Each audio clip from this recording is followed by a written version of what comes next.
구자룡 변호사가 국민의힘 인재로 정치 데뷔를 했습니다. 구자룡 변호사는 보수 패널로 널리 알려졌는데요. 이재명 저격수로 활약하며 많은 보수 지지층의 기대를 받던 분입니다. 많은 분들은 한동훈 장관과의 조합을 기대하는데요. 한 장관은 아직 장관 신분이어도 사실상 정치 데뷔를 코앞에 두고 있죠. 지지자들은 22대 국회에 한동훈과 구자룡이 동시에 국회에 입성할 수 있다는 기대감에 부풀어 있는데요. 이 둘이 만약 법사위에 함께 배정된다면 엄청난 활약을 보여줄 수 있을 것 같습니다. 한동훈은 국정감사와 여러 기자회견 등에서 이미 이재명을 압살하는 언변을 보여줬는데요. 구자룡도 마찬가지죠.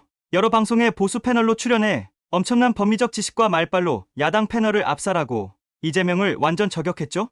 하지만 여러 우려도 있는 게 사실입니다. 여권 내부에서는 한동훈과 구자룡 모두 험지 출마 요구가 있기 때문이죠. 한동훈은 자란 곳이 강남이지만 국민의힘에겐 강남은 레드카펫이죠. 차라리 마포 등 험지에 출마해 처음부터 체급을 키우라는 목소리가 많습니다. 구자룡도 현재 양천구에 출마한다는 썰이 있는데요. 양천구도 여당에게 매우 어려운 지역구입니다. 근데 지지자들의 생각은 다릅니다. 이들이 어떤 과정을 거쳐 국회에 입성하든 일단 금배지를 달아야 합니다. 금배지 달고 법사위에 가서 야당 법사위원들과 한바탕 싸우는 모습을 보고 싶은 것이죠. 이들이 강남에 가든 서초에 가든 비례로 가든 상관없다는 것입니다. 이들이 어디를 나가든 일단 당선되어 법사위에 가서 엄청난 말빨과 법리로 중무장한 논리로 민주당 국회들을 박살내는 모습을 원하는 것이죠. 생각만 해도 너무 짜릿하죠. 한동훈은 뭐 말 안 해도 다들 아실 테고 구자룡 변호사도 여러 방송에 패널로 출연해 엄청난 언변과 논리로 이재명을 패는 모습을 많이 보여줬습니다. 이에 지지자들은 엄청난 기대감을 갖고 있는데요.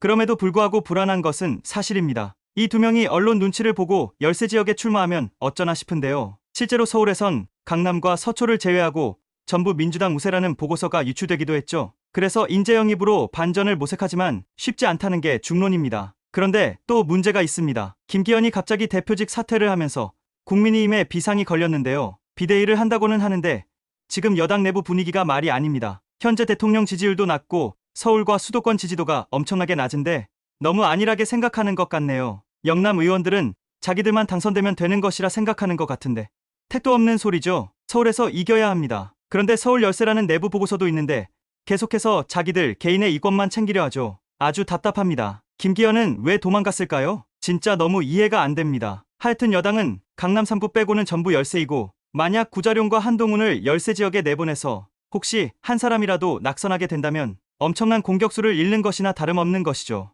여러분들도 방송에서 구자룡 변호사 말빨을 많이 보셨을 테지만 얼마나 논리정연하고 법리로 무장했습니까? 그런데 지난 총선과 다를 바 없다는 전망이 정말 우울합니다. 국민의힘이 좀 히든 카드든 뭐 좀 써서 빨리 이 전국을 돌파했으면 하는데요. 지금 한동훈 비대위원장 썰이 돌고 있죠?